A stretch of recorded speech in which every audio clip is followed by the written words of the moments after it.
Hello, I'm Cody McCoy, and this is my Module 8 assignment, the case study for AEP 853.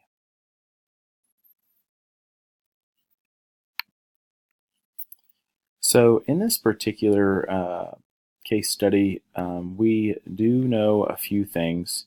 We know that Carl is in the third grade. We know he has been diagnosed with a behavior disorder, and his parents have recently been divorced, and his behavior has gotten worse. Since the divorce. He's become aggressive toward the teacher, and the teacher is very upset and demanding that something be done. What we don't know is um, does Carl receive any kind of services outside of school? Um, if the answer is no, do his parents know of the services that may be available to them through the community, not even necessarily through the school? And does Mrs. Green? She's a new teacher. She's replacing someone who's been in the district and been teaching for 25 years. Does she know of everything that's available in her area? The next thing that we don't know is that does the staff, or even the school for that matter, value trauma-informed teaching? Have they had any training in it? Have they had any professional development? Is it a part of their conversation on a daily basis or even weekly or monthly basis? And then everything, there was no hard data mentioned in the case study. It mentioned some anecdotal data, um, but I want to know, has data been collected on the behavior? So creating a plan of action, the first thing that we need to do is consult with his teachers. They are with the student more than anybody. Um, are they following a behavior plan? Are they doing it with fidelity? Um, we would then need to train or at least refresh the staff in trauma informed teaching. This student who's in third grade has witnessed his parents fight so bad that the police had to be called several times, or at least multiple times. So that tells me that this student has experienced some new trauma in his life, and we need to take that into account when we're working with the student. Uh, we need to discuss outside agency options and find out what is available. What are there case managers in the area that work with kids? How do we ensure that we are using all of the resources at our disposal? As far as resolving the issue, um, we go ahead and we move forward with that trauma-informed teaching professional development. Like I said earlier, the student did experience trauma with his parents fighting. We need to team with school social workers and school psychologists to make sure that we as a school are providing the services that this kid needs. If we have those resources available, maybe we need to try to amend his IEP and get him some services with the social worker on a weekly basis, things like that. Um, we need to. We also need to collect data. We need to, as an educational leader, I want to know, is there a trigger for this, and is it when something happens? Data collection is crucial, especially in a situation like this, because it can tell you so much. For example, does it happen in the morning? Does it happen in the afternoon? Does it happen during transitions from classes? Do we need to change what this student is experiencing during the day? Because if it is one of these things, or maybe one of these things is one of the triggers, then we can make adjustments to the schedule for this child and do what's best for him and help avoid these outbursts. And then one thing that wasn't mentioned was was mentioned briefly, was his behavior in the previous grade, which is second grade. And I do think that we need to collaborate and consult with Carl's second grade teachers. Um, they're not; these issues aren't really new, but they've escalated. And how well did what they were doing work? Did they do things that we don't know about? What what input do they have? I think it's valuable, and I think we should look into it. As far as reflecting, I was thinking, feeling, and valuing that Carl is going through a major change in his life. He's watching his parents fight.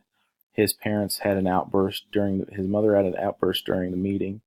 Um, he is, as far as we know, his world's crumbling. Um, and I want to know, does he feel safe at school? Because he may be having issues where he may not feel safe at home, and we want to make sure that he feels safe at school. When he crosses the threshold of our school, he needs to know that this is a safe, secure place, and that we're going to care for him and take care of him.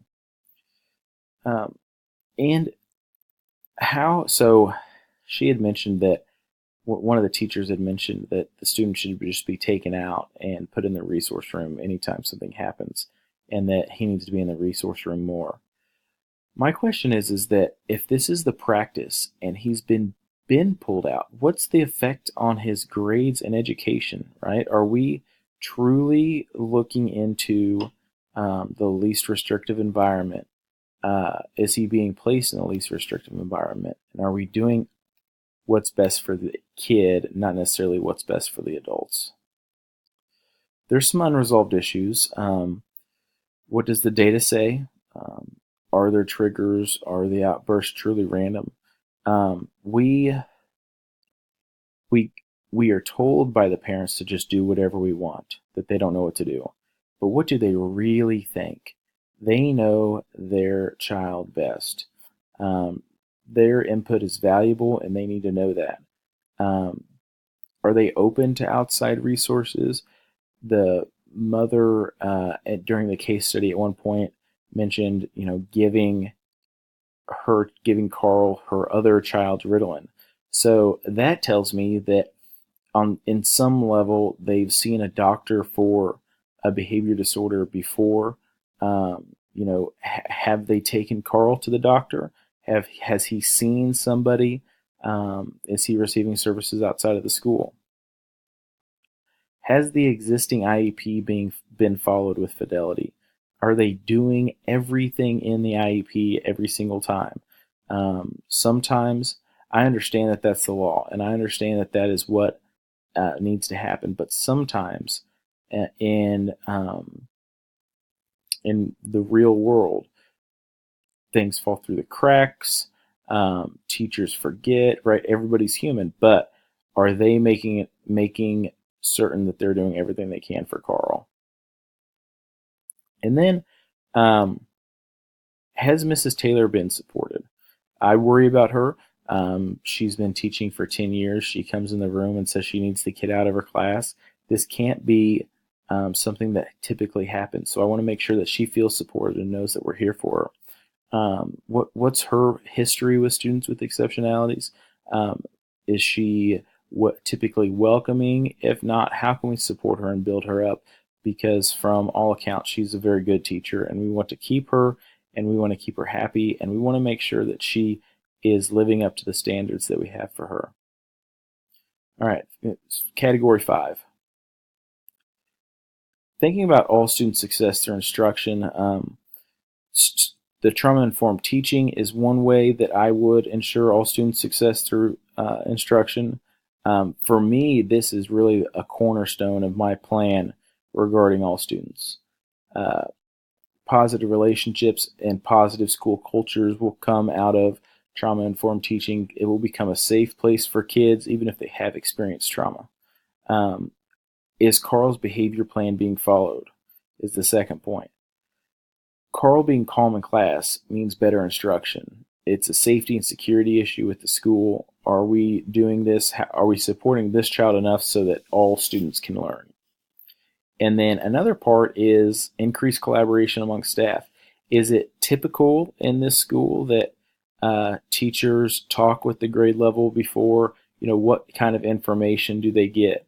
I understand that as teachers, some of us feel that we don't want too much information about the kids. We want to make our own judgment, so to say. But the truth is that sometimes our colleagues who have had the students before have valuable information. In component 2, ensuring student success through well-being, Part of my plan is to involve community partners. These outside agencies can provide behavior support. These partnerships will impact students who need the service. Are we using these, and how can we build this relationship with our community partners? Um, I place a heavy emphasis on following IEPs with fidelity. Like I said, it's the law. It's something we have to do. And if things are not being followed with fidelity and we could see a drastic impact on student achievement. Carl's behavior plan, I want to see what his IEP says and see what his plan is, and really nail down what it says and get input from other people as to what could help. Currently, Carl is distracting and disrupting all students. When he has outbursts and the teacher feels like she's being attacked, it is causing a safety issue in the school, and students will question their safety. Component 3, enhancing instructional capacity. Like I said, teacher collaboration is really important. This is a way to enhance instructional capacity, allowing teachers the time and space to think and work together is very important. Trauma-informed teaching, we're coming back to that once again. As teachers, we never know the trauma that's in front of us, right? We never know what our students have experienced, what kind of experiences they have, what they bring to the table, and what kind of trauma they've been exposed to. Building like trauma-informed teaching, right? If we look at it through that lens, we will build more relationships with our kids, and if we get to know our kids, that will increase our relationships, which will only have a positive impact on our classroom. And then I want to know if we are a school that values data. Are we making informed decisions and instructional decisions based on data? Reflecting on it, it did bother me that it didn't mention any data that had been taken on Carl's outbursts or on his behavior in general. And if we're not a school that is valuing the data, then we need to begin to, and we will see exponential growth once we start using data to make our decisions. Well, that's all I have. Thank you so much for watching my video, and I look forward to the rest of the course.